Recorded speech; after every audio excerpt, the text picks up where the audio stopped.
Hi there, I'm Mike Gales for Everlast Nutrition, and this video will be part 2 of 3 for a resistance training program that can be done in your home gym. And these routines are designed to get you into great shape for this summer by having you train your entire body by using 3 resistance training sessions per week. Like I said, this will be part 2 of 3, and today we're going to train your arms, and it's definitely going to make a lot more sense to you if you first watch part 1, chest and back, if you haven't already done so. And if you have already watched that one, then you know why I'll be doing certain things, and I won't waste your time repeating everything all over again. And so we're going to jump right to it, and I will also post the third installment, legs and shoulders, in the next few days, so that you guys have all the routines you need to train your entire body and get into great shape in no time. So here we go, let's warm up. I said it before and I'll say it again, it's in your best interest to spend a little time warming up to loosen up those muscles, tendons, and ligaments that we're about to work. It's only going to take 10 minutes, and it can save you from a needless injury that forces you to take a bunch of time off and rob you of your results. Now you can choose whatever warm-up you like. Jump rope, run on the treadmill, dance, whatever, as long as you get some blood flowing. I'm going to choose a different warm-up for each routine just to keep it interesting. And I love to box, and so I'll incorporate that into this workout by using the heavy bag. I'm going to hit the bag for 3 rounds of 3 minutes each, and I'm going to take a 30-second break in between each round, and that's going to bring me to a total of 10 minutes for the warm-up. You can use a full minute's rest in between rounds if you need it, or even try to go beast mode and do 10 minutes straight without a rest period if you're in better shape than I. But before you throw a single punch, especially on the heavy bag, I would recommend that you stay safe and rep your hands. And I would also definitely recommend that you always wear some gloves. So round 1, we're going to throw non-stop straight punches, and I'm looking to keep my shoulders up nice and high. I'm also looking to keep my hands consistently moving. And just note that sure, I'm making contact with a bit of power, but I'm not trying to kill the bag. Round 2, this will be very similar to the first round, except this time I'm going to use the muscles of my core to throw non-stop hooks for the entire round. I make sure that I don't dig too hard into the bag, but instead I snap my punches off of the bag so that I don't injure my hands or my wrists, and I just simply keep moving. Round 3, we're going to use the old double jab and cross non-stop for the entire round. And again, my focus is simply on making continual contact with the bag. I'm not trying to break the bag, and notice it's not flying all over the place. It stays nice and controlled as I put in a solid 3 minutes of work. After that 10-minute warm-up, I will first choose to do a multi-joint exercise that will help me maintain my muscle mass while I'm at this caloric deficit. Or you could build muscle mass if you were ingesting enough calories to do so. And this again will usually, but not always, be the exercise for which I use the most amounts of weight. And for this arm workout, I'm going to start with a close grip bench press to really hit those triceps. And I'm going to use my first set to warm up with 15 repetitions of 175 pounds. And again, the reason why I'm showing you how much weight I'm going to use is so that you actually have a frame of reference to show you how intense your training should be to get results. Now note, the weight is all relative. Maybe you'll do 300 or maybe you'll do 30. That's irrelevant. What is relevant is that you should be feeling pretty warm and tired by the time you hit 15, and near exhausted by the time you hit 8 to 10 reps for our working sets that are to follow. And for the close grip bench press, I grasp the bar just about shoulder width, and I keep my elbows in closer to my core than I would for the regular bench press. Without resting, I'm going to compound set with those furniture lifting straps and do 10 repetitions of standing tricep extensions, where I'm really focusing on the eccentric phase of the movement, which is the way down. And if you're looking to make it harder, well, just angle yourself to be more parallel to the ground. And if you don't have furniture lifting straps, then you could compound this with some resistance bands and do some tricep pull downs. Or you could even use the same bar that we just used for the close grip bench press and do 10 reps of tricep extensions from there. The whole point is to compound your mass builder with an easier exercise to really tire out those triceps of yours. Next, just like the first routine, we won't waste our time. Remember that I want to be done training in just about an hour. So while I'm resting between sets, I'm going to hit the floor for 50 crunches, where I simply keep my hands on my thighs and I slide them up to my knees for 50 reps. And then without rest, I do 30 reps of some leg raises from the floor. And what I'm looking to do here is raise my legs until they're perpendicular to the floor. I don't want to come up too high towards my chest or anything. I want to keep my legs at just about the height of my hips, which should be perpendicular to the floor. Once there, I use the muscles of my lower abdominals to lift my butt about an inch or two off of the floor. and then I let my legs come back down, where I'm gonna rinse and repeat that for 20 reps. After that, I'm gonna spend 30 seconds stretching up my glutes on the left side, and then on my right side for another 30 seconds, for a total of 1 minute of stretching. After that warm-up round, I will continue on to 3 working sets of the close grip bench press, where I will jump to 245 pounds with a goal of 8 reps in mind. And remember that I'm hoping that it's intense enough that by that 8th rep, it's going to be almost impossible for me to do another repetition.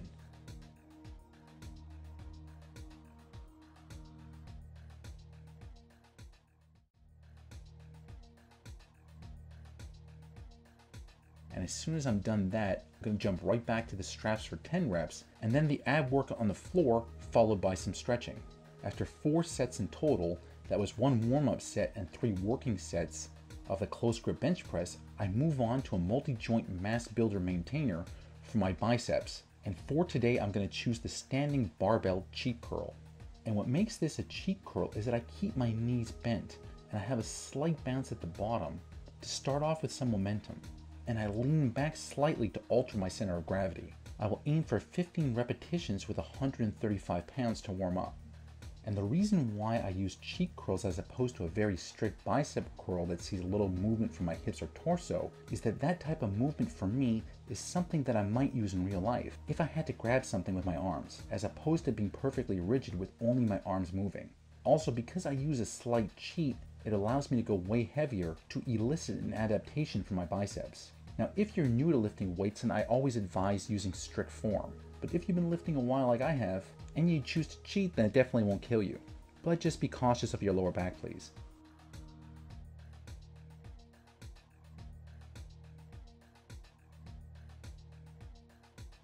I'm going to compound that with 10 reps of a type of bicep curl using those straps. Where once again, I'm going to be more focused on the eccentric phase the way down. And remember, you can alter the degree of your intensity by altering your angle in relation to the floor. The more parallel to the floor you become, the more intense this exercise will be. If you don't have the straps, you can alt for 10 reps using the resistance bands. I just step on the band right here at the center.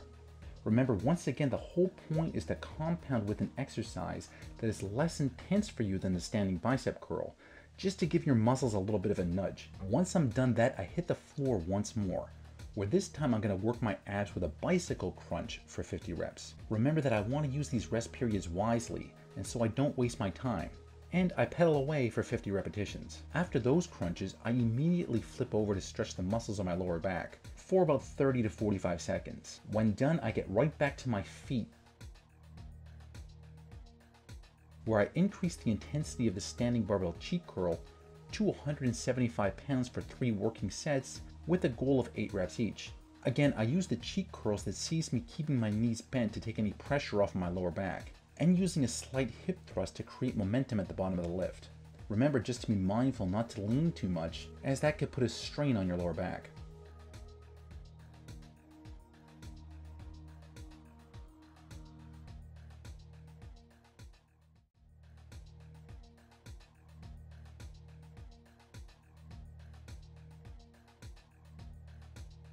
As soon as I'm done, I compound that with the straps, and then I hit the floor for the abdominal work using the bicycle crunches, followed by the stretching of my lower back. And I do that for a total of 4 rounds. So remember, that was 1 warm-up set, followed by the 3 working sets. And next, to really save some time, we're going to move on to some supersets, where I will do 1 exercise for the triceps, followed immediately by an exercise for the biceps, so that's no rest in between. I will use 40-pound dumbbells on the exercise ball for 8 reps of lying tricep extensions. Now, if you don't have the ball, no worries, you can do the exact same thing from the floor, or you could choose another exercise if you like, but just try to keep your intensity level between that 8 to 10 repetition range. And if you do choose to do extensions like I'm doing here, well then please be mindful not to hit yourself in the face with the dumbbells. Immediately without resting, we superset and we have a seat for some seated alternate bicep curls. And I'm going to use 75 pounds for 8 reps for each arm. I start out in a neutral position with the dumbbell by my side, and I supinate it at the top. So that means I turn my palm upwards so that my palm is facing the ceiling at the top of the lift. Because the biceps is not only responsible for arm flexion, but it's also a supinator.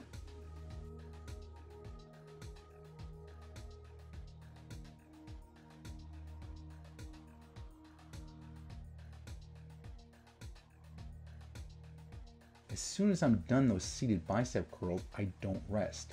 I immediately grab some tennis balls. If you don't have some tennis balls, you could do the same thing with a pair of socks. And I'm gonna hold out my arms and squeeze those tennis balls for 30 reps to really tax my forearms. I know you're thinking this looks easy, but accompanied with holding the weight for those bicep curls, you're gonna quickly feel those forearms start to burn. After my 30 reps of squeezing, I hit the floor to stretch my hamstrings and groin for 30 seconds on the left, followed by another 30 seconds on the right, for a total of 1 minute of stretching. And I repeat this for all 3 rounds. So that's the lying tricep extension, supersetted with the seated bicep curls, the tennis ball squeezing, and the stretching. Finally, we're going to move on to our last round of supersets and start with some tricep dips. And I'm going to grab a bench and place my feet across the top of the bar that we use for the close grip triceps and the standing barbell curls. And I'm going to aim for 8 to 10 reps, where I'm going to simply dip myself down and use my triceps to press back up. If you find that too hard, well then you can extend your feet in front of you and dip from there. And if that's still too hard, then you can bend your knees while your feet are still on the floor and you can try and dip from there. And if you don't like the dips, then you can try some tricep kickbacks using some dumbbells. The trick is always to find something that you like to do. You can even wrap the resistance band around the rack and do some kickbacks from there. Just keep in mind that you want to keep the intensity level always around that 8 to 10 repetition range for this type of workout. Now immediately, without resting, I superset that with a seated hammer curl. And for this one, I'm going to use both arms in tandem and I'm going to use 40-pound dumbbells. What makes this different than the previous seated curl, aside from using both arms in tandem, is that I'm going to keep the dumbbell in a neutral position throughout the entire movement. Nothing fancy, just down and then up. And as soon as I'm done pumping out 8 repetitions there, I'm going to grab the tennis balls and squeeze them again for 30 reps, and then hit the floor to stretch 30 seconds for each leg. And then finally, to wrap this up, like on day 1, I'm going to finish off this routine with 15 minutes of moderately intense cardio. So I'm going to skip for 15 minutes or try and run a couple of miles on the treadmill. And a quick note while I'm on this subject, I keep saying to avoid long duration cardio if you want to maintain your muscle mass, and here's why. It's not the cardio that I'm really opposed to, it's the long duration part. It's the amount of time that people spend doing it. In fact, I wouldn't advocate any type of training, so that's boxing, weightlifting, jazzercise, I don't care, whatever. It's going to take you hours to accomplish, because training for hours is going to be catabolic to your muscle tissue. While you train, your muscles receive microscopic trauma due to friction forces, and if they don't have the materials that they need for repair within a suitable time frame, you're going to become catabolic. There are so many people that spend an hour and a half working out, and then another hour with a slow jog on the treadmill after that. So that becomes 2 to 2.5 hours of training. Or even worse, some people spend 2.5 hours simply running. And that is way too long for both your sanity and for you to gain or retain muscle tissue. Come on, that's 2 to 2.5 hours. Whoa. I would prefer to spend only an hour with a warm-up period in the beginning, followed by some intense resistance training, and then finish off with only 15 minutes of cardio, but at a faster pace, and a faster pace that really pushes my cardiovascular system. That way my heart still gets a workout, but where I'm also in and out of the gym in about an hour, where afterward I can supply my body with a protein source to repair itself from the microscopic damage that I just caused. And so even at a caloric deficit right now, I may not be gaining muscle, but at least I'm not losing any either. And also my workouts will be much easier to stick to and remain consistent with, because it only takes about an hour of my time. I once again thank you guys for watching, and I will be posting the third and final routine in this series, legs and shoulders, within the next few days. This has been Mike Gales for Everlast Nutrition, and if you like these videos, then please click below to like or subscribe, as we're constantly posting great tips and new ideas that are meant to get you into the greatest shape possible.